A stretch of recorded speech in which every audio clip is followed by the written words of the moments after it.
Assalamualaikum semuanya, kembali lagi bersama Wong Anime. Kali ini nih, kita bakal ngebahas Mushoku Tensei, terutama episode kemarin, season 2 episode 3, dan hal-hal yang dihilangkan dari animenya dan cuma ada di light novelnya.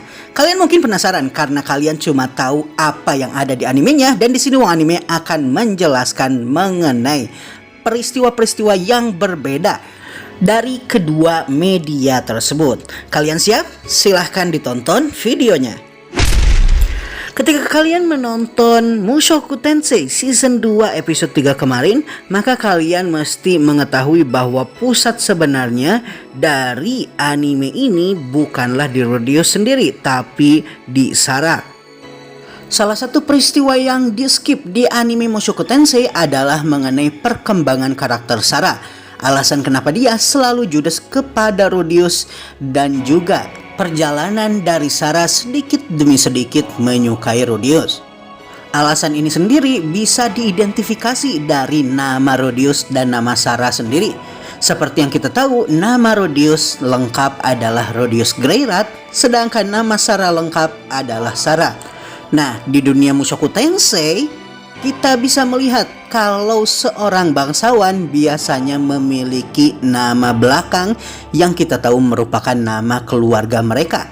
Di sisi lain, nama Sarah hanyalah Sarah, dan ini menunjukkan nama dari orang biasa. Jadi, di dunia Mushoku Tensei, Sarah adalah orang biasa, dan begitu pula orang-orang lainnya yang hanya memiliki satu nama saja.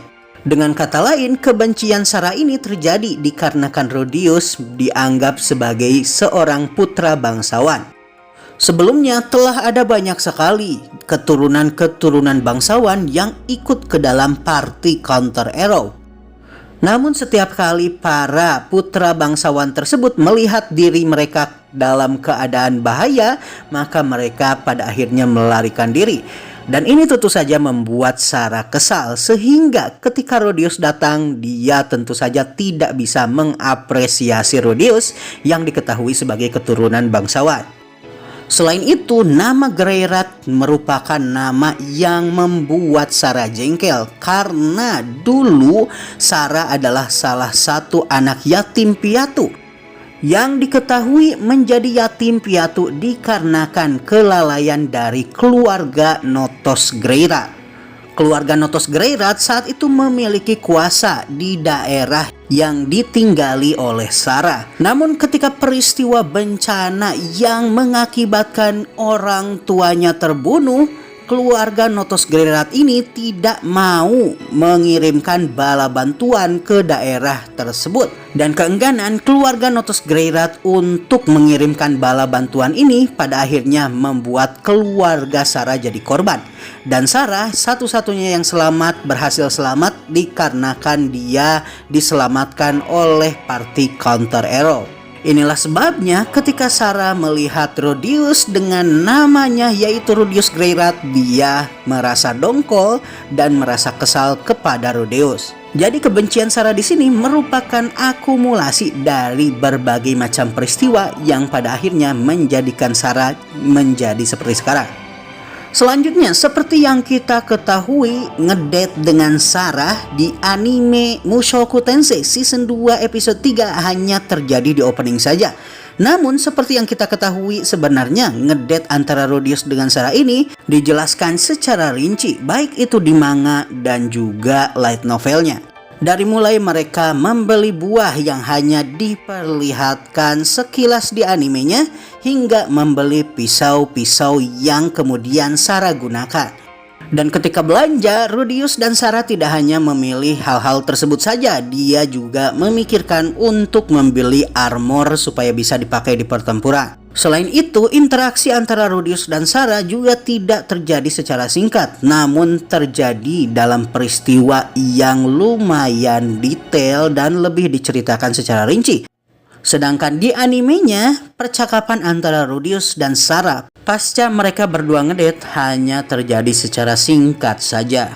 Nah, ketika scene enak-enak yang terjadi antara Sarah dengan Rudeus, sebenarnya Rudeus tidak hanya mencoba satu hal saja kepada Sarah, Dia mencoba berbagai macam hal untuk dilakukan kepada Sarah dan si Rocky tidak bisa bangun sama sekali ketika dia melakukan hal-hal tersebut. Jadi sebenarnya apa yang terjadi antara Rudeus dengan Sarah di kamar Rudeus tidak terjadi dalam waktu singkat, tapi dalam waktu yang lumayan lama hingga akhirnya Rudeus menyerah. Dan ini kemudian memicu Rudeus minum-minum di bar dan kemudian bertemu dengan soldat. Salah satu konten lainnya yang di-skip dan dihilangkan adalah percakapan antara Rudeus dan soldat setelah Rudeus berhasil menghajar soldat. Nah, di sini soldat mengatakan kalau di anggota partinya dia melarang kalau anggota partinya berhubungan dengan perempuan yang merupakan sesama anggota partinya pula.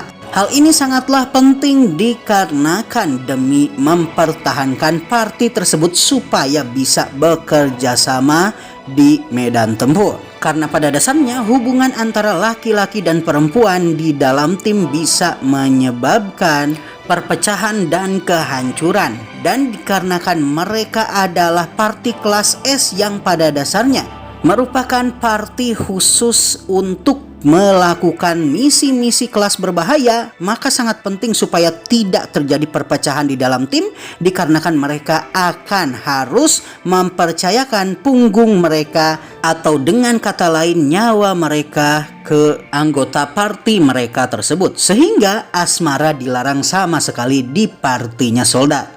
Oke, lanjut ke peristiwa selanjutnya, yaitu peristiwa ketika soldat mengajak Rudeus ke distrik lampu merah alias rumah bordir untuk menyembuhkan burungnya Rudeus yang kita tahu tidak bisa bangun. Oke, seperti yang kita tahu, ketika Rudeus di rumah bordir, dia memilih seorang perempuan dengan ciri fisik yang lumayan familiar. Oke, tentunya kalian menyadari kefamiliaran tersebut adalah apa melihat dari foto sang gadis ini.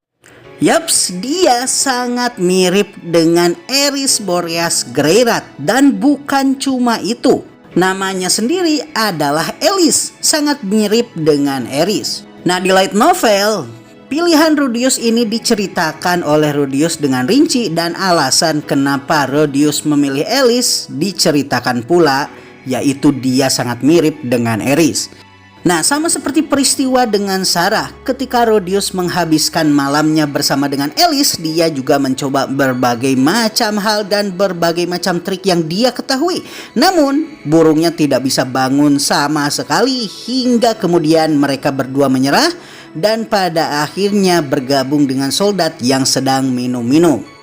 Nah, peristiwa ketika Rudeus menjelek-jelekan Sarah di animenya seperti yang kita tahu berada di jalan ketika mereka pulang. Namun di light novel, peristiwa ini terjadi ketika mereka berada di dalam bar. Jadi pada dasarnya Rudeus ditampar oleh Sarah di hadapan orang-orang. Nah, alasan Susan dan Sarah mendatangi tempat tersebut sebenarnya dikarenakan mereka khawatir.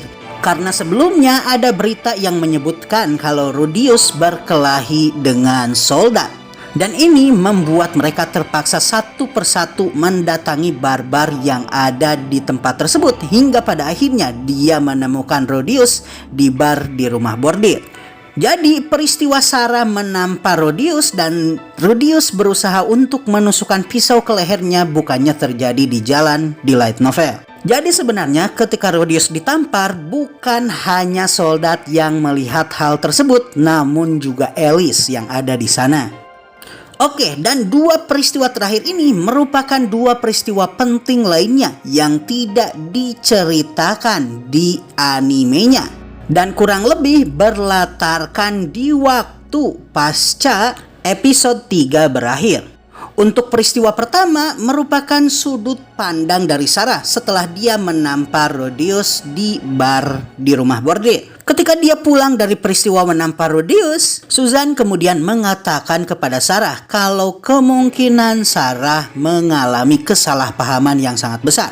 Sarah pada awalnya tidak mau mendengarkan perkataan dari Susan, namun kemudian dia pada akhirnya bisa menenangkan diri dan kemudian mendatangi kembali rumah bordir tersebut. Setibanya di sana, dia kemudian menemukan Elis, gadis yang tadi bersama dengan Rudeus sangat marah kepada Sarah. Alice pun kemudian menceritakan kepada Sarah kalau alasan Rudius saat ini berada di sana adalah dikarenakan Rudius mengalami disfungsi ereksi. Karenanya Rudius berusaha untuk diobati di tempat tersebut. Melihat kalau ternyata Rudius sakit dan Sarah telah menamparnya sehingga mental Rudius hancur berkeping-keping, Sarah kemudian pulang dikarenakan dia tidak menemukan baik itu soldat dan Rudius yang telah meninggalkan kota tersebut. Setelahnya dia kemudian menangis semalaman dan kemudian berkata kepada dirinya, apabila dia bertemu dengan Rudius kembali, dirinya akan meminta maaf kepada Rudius. Peristiwa lainnya yang tidak diceritakan atau mungkin akan terjadi di episode depan adalah mengenai Universitas Ranoa dan mengenai Fitz, Ariel, dan juga Luke di universitas tersebut. Peristiwa ini terjadi sebagai epilog di volume 7 light novel Mushoku Tensei. Saat itu di Universitas Ranoa, Ariel Anemoi Asura masih menjadi wakil ketua OSIS. Dan seperti yang kita tahu, mengingat Ariel saat itu berusaha untuk menjadi penguasa baru kerajaan Asura, maka Ariel berusaha untuk merekrut orang-orang untuk menjadi bawahannya yang bisa dipercaya. Di sisi lain, ada preman-preman nakal di universitas tersebut yang sangat membenci Ariel dikarenakan hegemoni yang dia miliki di universitas tersebut. Mereka adalah Linia dan juga Pursena. Mereka berdua dan ke-20 anak buahnya pada dasarnya meneror universitas tersebut sehingga sangat tidak disukai oleh para mahasiswa normal di tempat tersebut. Tidak hanya itu, mereka juga seringkali melakukan hal-hal yang tidak masuk akal dan mengerjai Ariel. Padahal Ariel tidak pernah melakukan apa-apa dikarenakan ketidaksukaan mereka kepada Ariel. Fitz alias Sylviette yang sangat marah kepada mereka kemudian mengatakan kepada Ariel sebuah usulan untuk membuat Ariel bisa menjadi presiden alias ketua OSIS di masa depan dan sekaligus menghancurkan kedua makhluk berandalan tersebut.